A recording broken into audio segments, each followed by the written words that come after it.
Look at almost any mammal close to human size, a chimpanzee, a wolf, a deer, and they're covered in fur. Now, look at us. Out of every large mammal on Earth, humans are one of the only ones walking around with almost no hair at all.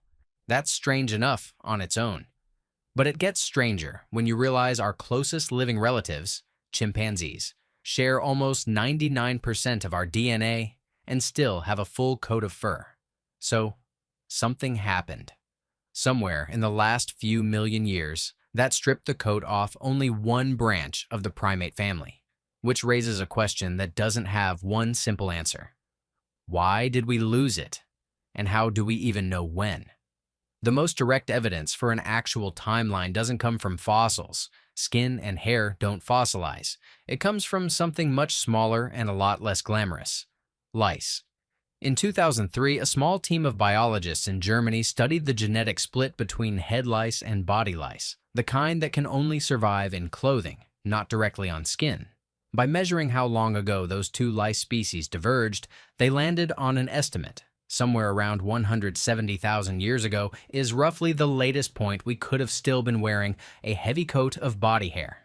After that, clothing, and the hair loss that made it necessary, was already a normal part of human life. That's the hard data point. The harder question is why it happened at all. The obvious answer is hygiene. Less hair, fewer places for ticks, fleas, and lice to hide, less disease overall. It's a tidy theory, and it's probably part of the story. But it doesn't explain the specific pattern of where we kept hair and where we didn't. If parasites were the whole explanation, the scalp is exactly the kind of warm, hard-to-reach spot they'd love, and we kept thick hair there anyway. The theory sounds clean. It just doesn't survive contact with where our hair actually is. Another tempting answer is attraction. That smoother skin simply looked more youthful or healthy, so it got selected for through mate preference alone. That probably played some role too. But it doesn't explain why nearly every human population on Earth, across wildly different cultures and standards of beauty, ended up with the same trait. A result that universal usually points to survival pressure, not taste. Then there's the most famous wrong answer, the aquatic ape hypothesis. The idea that early humans went through a semi-aquatic phase and lost their hair the way dolphins and whales did. It's a genuinely fun theory. It also has almost no fossil evidence behind it, and most anthropologists treat it as speculation rather than science. Fun doesn't mean true. So, if it's not hygiene, and it's not preference, and it's not a forgotten ocean phase, what's left? The explanation with the most physical evidence behind it has nothing to do with looks or cleanliness. It has to do with heat. Picture an early hominid, a few million years back, covered head to toe in thick hair, just like a chimpanzee. That fur worked fine in the trees. It worked a lot less well once our ancestors started spending entire days walking and running across open, sun-baked grassland.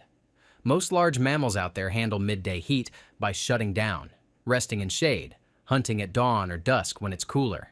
Humans did the opposite. We became one of the only large mammals that can stay active through the brutal heat of midday. And a big part of that is because we stopped wearing a fur coat while we did it. Losing the fur let us put something else in its place. Sweat glands, millions of them, far more than any other primate. Sweat only cools efficiently if it can evaporate off the skin, and thick fur traps that moisture instead of releasing it. So evolution made a trade, less insulation in exchange for far better cooling, enough to chase prey for hours under sun that would knock other predators flat.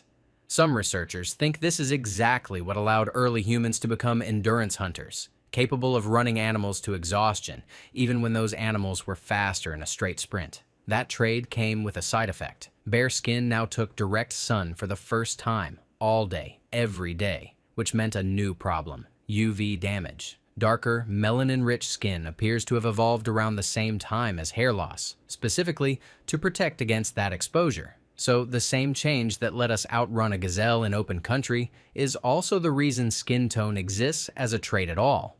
One adaptation quietly creating another. And the hair we kept backs this theory up rather than undermining it. We didn't actually lose all our hair. Count human hair follicles, and we have nearly as many as a chimpanzee, just producing thin, nearly invisible, vellus hair instead of thick fur. The places we kept it thick weren't random. The scalp stayed covered, likely to shield the brain from hours of direct sun. Eyebrows and eyelashes stayed, to keep sweat and debris out of the eyes. Hair held on in the armpits and groin too, areas tied to spreading pheromones. Every exception fits the heat theory. None of them fit hygiene or attraction nearly as cleanly. Which brings the lice back into the picture. Hair loss happened gradually, over a few million years of becoming better and better at shedding heat. But clothing only became a necessity once enough of that fur was gone for us to actually feel cold, which is the moment that genetic lice clock was quietly ticking toward. That estimate, around 170,000 years ago, lines up closely with other evidence for when modern humans began spreading out of Africa into colder regions. In other words, the same trait that let us survive scorching savanna heat by losing our fur is the exact reason we eventually had to invent something to replace it. We started this asking why humans are one of the only large mammals walking around without a real coat. The honest answer isn't hygiene and it isn't attraction. And it isn't some imagined ocean phase. It's that losing the fur turned us into one of the best heat-tolerant endurance runners on the planet. And that trade was worth more to evolution than staying warm. Which meant that the moment we walked into a colder climate, completely uncovered, we had to build the one kind of fur evolution could no longer give us: our own.